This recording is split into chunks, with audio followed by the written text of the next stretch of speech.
Rahul, I love you so much baby. Rahul, Rahul, वो लड़की तुम्हें बुला रही है, जानती है क्या तुम्हें? हाँ शायद देखी हुई तो लग रही है कहीं। मैं एक सेकंड से बात करके आया, पता नहीं कौन है। मैं भी चलूं क्या? अरे नहीं तुम यहीं वेट करो, बस मैं बात करके आया। मेरे पीछे आ। एक बात बता, तुझे यहाँ पे आने को किसने बोला है? अपना मुंह लेकर आगे गंदा सा। राहुल, वो लड़की कौन है मतलब क्या? मेरी होने वाली बीवी है वो। ये कैसी बात कर रहे हो राहुल आप? अरे आप शादीशुदा हो तो आपको दूसरी शादी क्यों करनी है? बाहर में गई ऐसी शादी, इस शादी को मैं शादी मानता ही नहीं हूँ। जरा एक बार अपने आप को देख, ऊपर से नीचे तक गांव की गवार लगती है, यानी कहाँ से आ गई तुमसे।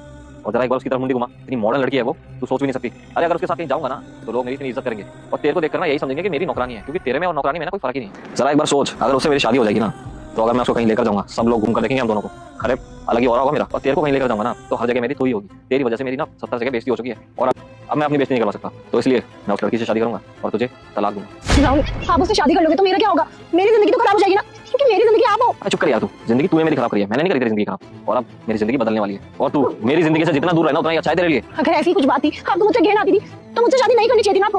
आपने मुझसे शादी क्यों करी? अरे ये बात तो तू अपने बाप को बोलती ना, जो हमारे घर पे आके गिड़गिड़ा रहा था। तेरी शादी करवाने के लिए मेरे बाप से भीख मांग रहा था तेरा बाप। और मेरे को ना ऐसी जबरदस्ती वाली शादी में कोई इंटरेस्ट नहीं है और मेरे को तेरे से कोई रिश्ता नहीं है, इसलिए पतली गली पकड़ और निकल जा सकता। और हाँ, अगर उस लड़की को कुछ भी बताया ना तो तेरे लिए बिल्कुल भी अच्छा नहीं होगा। राहुल देखो, मेरे साथ ऐसा मत करो, मैं तुमसे बहुत प्यार करती हूँ, तुम मुझे छोड़ के मत जाओ ऐसे। मैं तुम्हारे आगे हाथ जोड़ती हूँ। पापा कहते थे जब लड़की की शादी होती है ना और जिस घर में उसकी डोली जाती है उसी घर से उसकी अर्थी भी उठती है।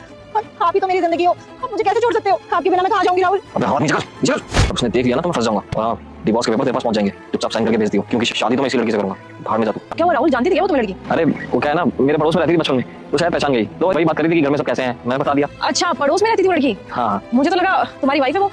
तो तुम्हें कैसे पता? मतलब वो मेरी वाइफ नहीं है। अपनी बकवास बंद करो, मुझे सब कुछ पता है। वो लड़की तुम्हारी वाइफ है और तुम्हें पता है दीप्ति और मैं एक दूसरे को कब से जानते हैं? बचपन की दोस्त है वो मेरे। क्या कर रहे हो तुम दीप्ति के साथ? उसकी जिंदगी खराब कर रहे हो। तुमने उसके साथ शादी क्यों की? जब तुम्हें रिश्ता निभाना ही नहीं था, तुमने क्यों उसकी जिंदगी खराब की? अरे वो नेचर की इतनी सीधी है बेचारी, तो तुम उस चीज का फायदा उठा रहे हो। जानते हो ना आजकल की लड़कियां कैसे होती है?